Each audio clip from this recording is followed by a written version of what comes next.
Good evening, everyone. I'm calling to order the Rio Vista Municipal Rates and Utilities Committee on this date, Thursday, June 29th, 6 p.m. Ms. Bell, would you call roll? Chairman Edwin Okamura, Here. Rick Dolk, Here. Chris Armbrust, Here. Hector De La Rosa, Michelle Stallman. Thank you. Let's rise for the Pledge of Allegiance. I pledge allegiance to the flag of the United States of America and to the republic for which it stands, one nation, under God, indivisible, with liberty and justice for all. Thank you. At this time, we'll take public comment. Please limit it to 3 minutes. And this is for any item that is not on the agenda right now.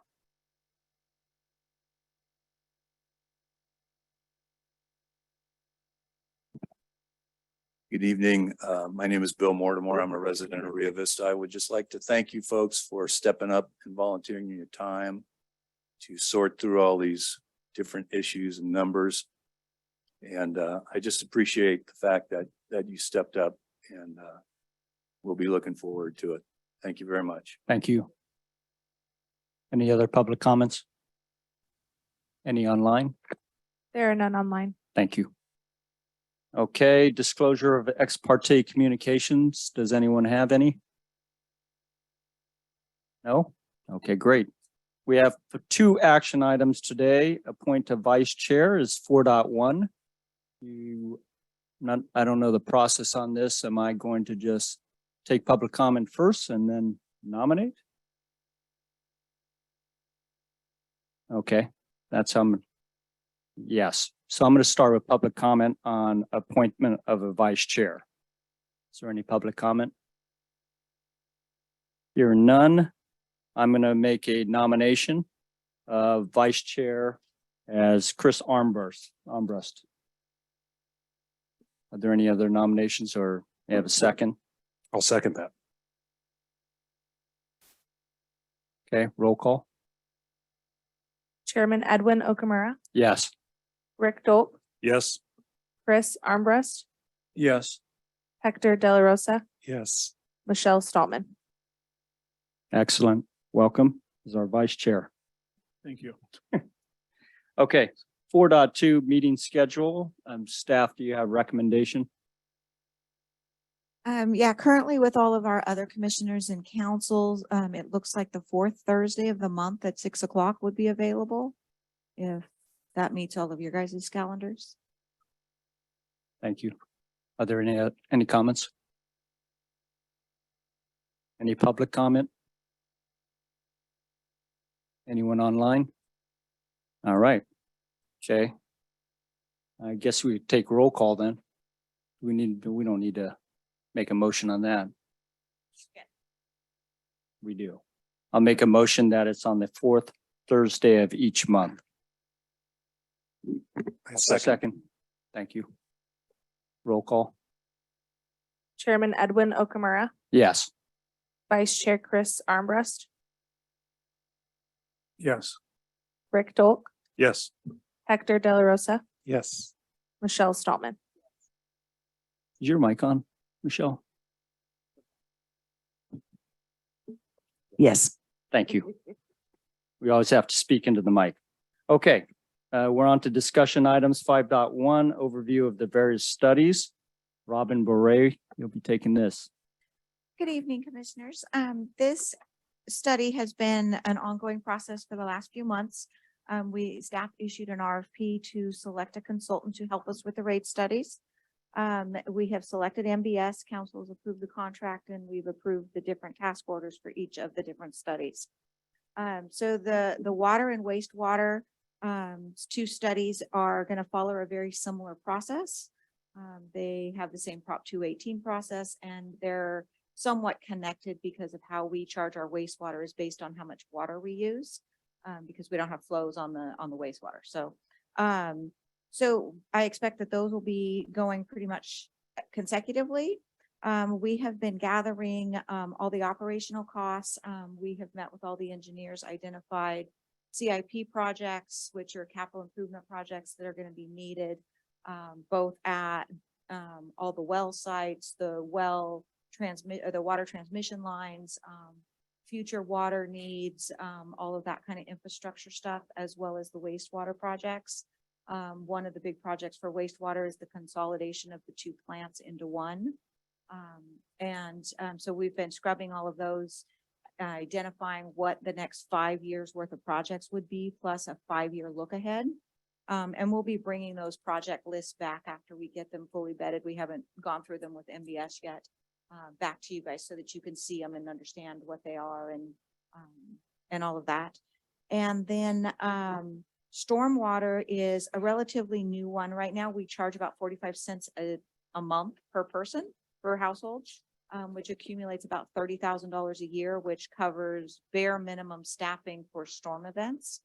And so we have worked with the engineers on that as well, to come up with what our infrastructure needs are. We have a lot of storm drains that have failed. We have a lot of issues with the stormwater running down Main Street to the end, down here to the wall, and then getting the stormwater over the wall.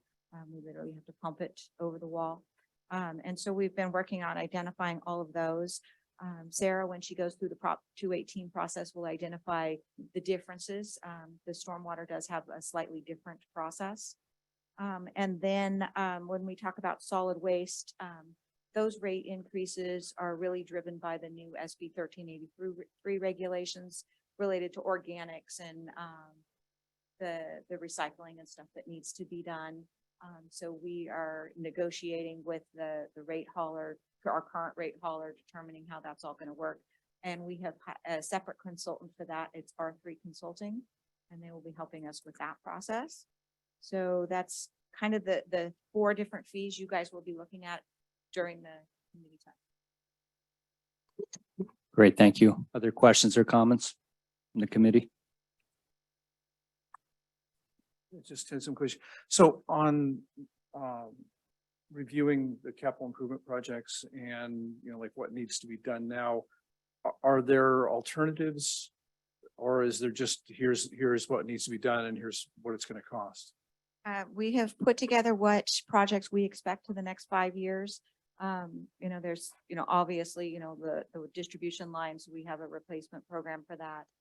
Lead pipe on the waters, all those kind of things. There's some that are like mission critical, and some that, we're planning for, a future well failure and stuff like that. So we've gathered all the projects we have in the next 5 to 10 years. And then we'll be vetting those again for you guys. Okay, and are they prioritized as to these are urgent or these are nice or? We've tried to break them out by funding year so that we didn't burden everything in the first year or the second year. And then some of those projects have been carried over from our CIP before. We know we need 2 well replacements, the lead pipe, stuff like that. A lot of those we're seeking grant funding for. But in order for that grant funding to start flowing, we need the rate studies done. So that's something else we'll talk about during the process. If we end up with $5 million for one of the projects, how we adjust the rates without having to do a full-blown rate study. And there's ways, for decreasing the rates, there's ways that we can to meet and do that. So all of those will be coming back. Okay, cool. And then the other question I had was just on the timing of all this, like when do we need to be done with our review when can we start digging? So I know our target is to have it all done so that we can implement it mid-year in January, which is probably a doable process.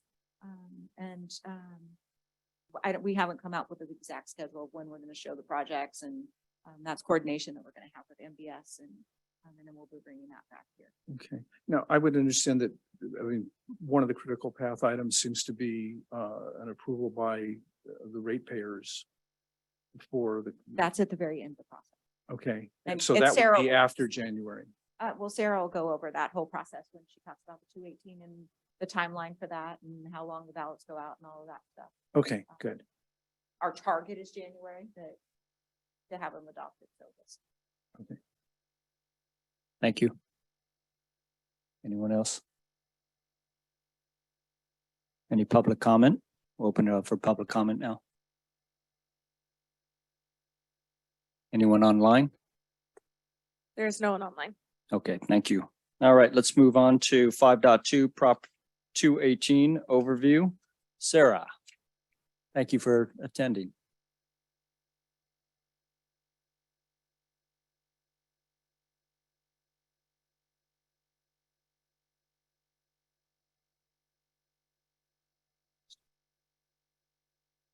My name is Sarah Mears. I'm a director with NBS.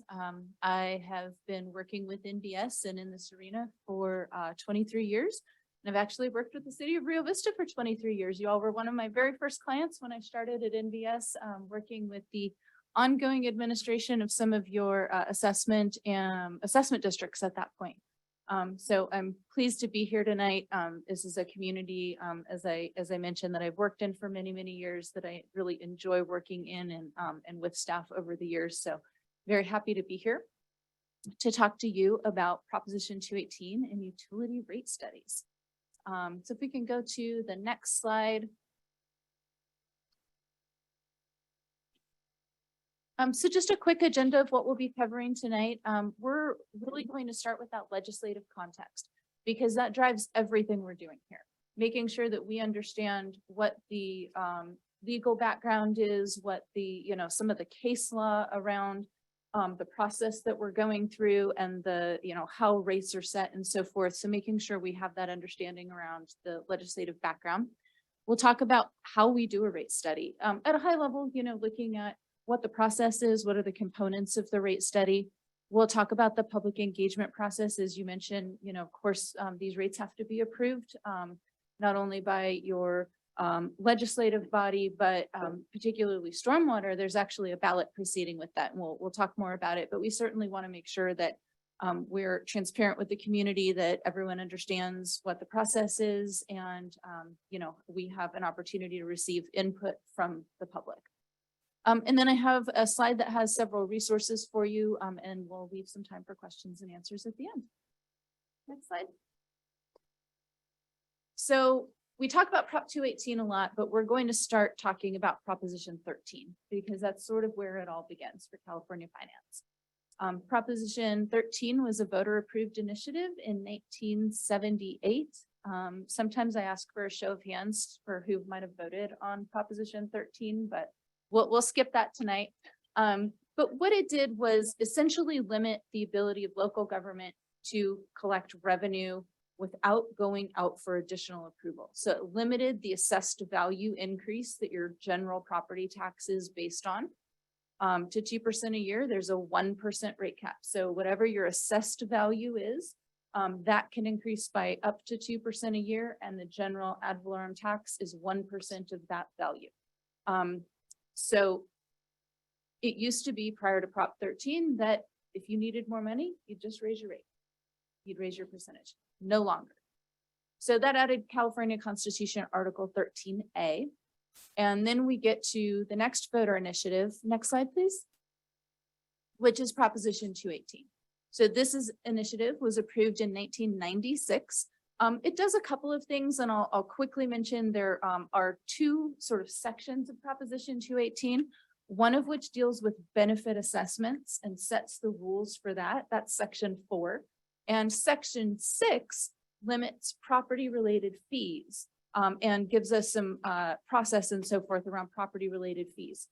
All of these rates that we're looking at for water, sewer, trash, and stormwater are considered property-related fees under Section 6 of Proposition 218. With the approval process that's introduced here, there's a protest ballot proceeding for assessments. I don't know if any of you remember the landscape and lighting district. There was one in Trilogy. You've had other assessment districts in the past that have gone through that process. As it relates to the fees, we're looking at two different processes for different rates. For whatever reason, there is a provision in Section 6 of Proposition 218 that property-related fees for water, sewer, and trash are approved solely with a noticed public hearing and a lack of protest at that hearing. Stormwater, however, there's another step that is an election following that noticed public hearing. So we'll talk about that in a little bit more detail, but that's where we get the provisions. And Proposition 218 added Articles 13C and D to California's Constitution. Next slide. So then we get up to 2010, when voters approve another initiative called Proposition 26. And Proposition 26 adds the definition of tax to the California Constitution. Hard to imagine that, you know, for as long as California has been a state, we don't have particularly a definition of the word tax. So it adds that, but what it does is define a tax by saying a tax is not this whole list of things. It doesn't actually kind of say what it is. It says what it's not. So, but it does clearly say that a tax is not a property related fee and a tax is not an assessment. And that's helpful for us because taxes then have to go through, particularly special taxes, have to go through a 2/3 registered voter vote. So now we know, okay, these are definitely not taxes. We're not looking at a 2/3 registered voter vote. We go through this other approval process. So it was helpful direction in that regard. And that provided some amendments to California's Constitution, Articles 13C and D. Next slide.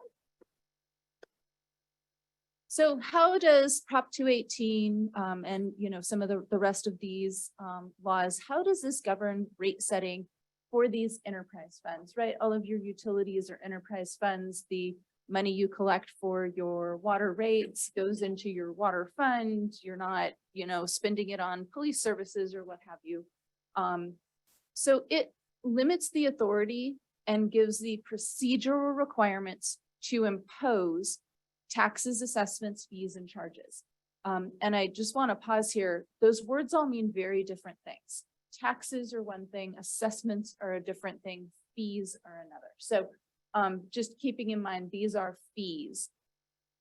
The amount of the fee cannot exceed the proportional cost of service.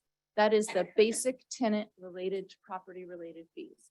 If you're looking at an assessment, for example, you're looking at a benefit nexus, which is different. This is a cost relationship. Taxes a little bit different.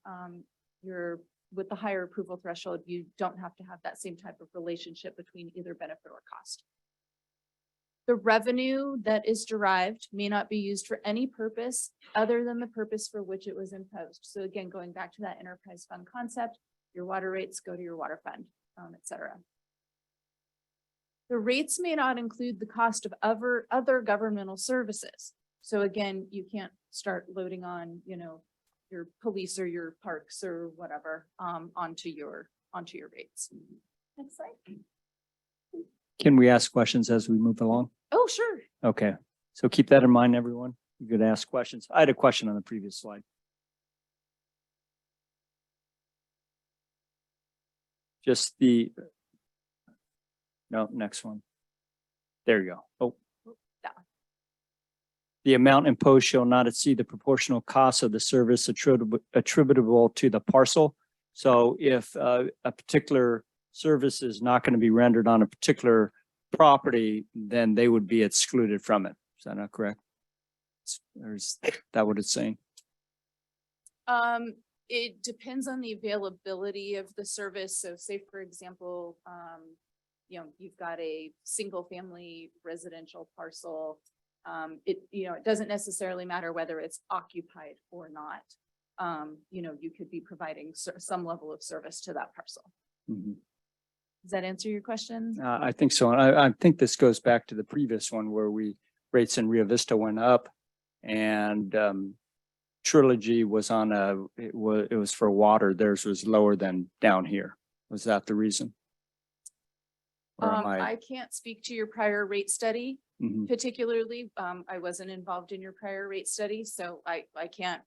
Well, can't offer fortunately, we anything have about somebody that. here that has. So I could speak. Yes, Okay. so I could speak to that.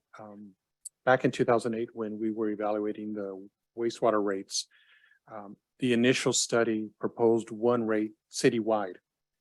During our public hearing meetings with the public, the issue of Trilogy being on a separate wastewater treatment plant than Core Rio Vista was raised. And we looked, we received the attorney's opinion that we could charge one rate throughout the whole community, but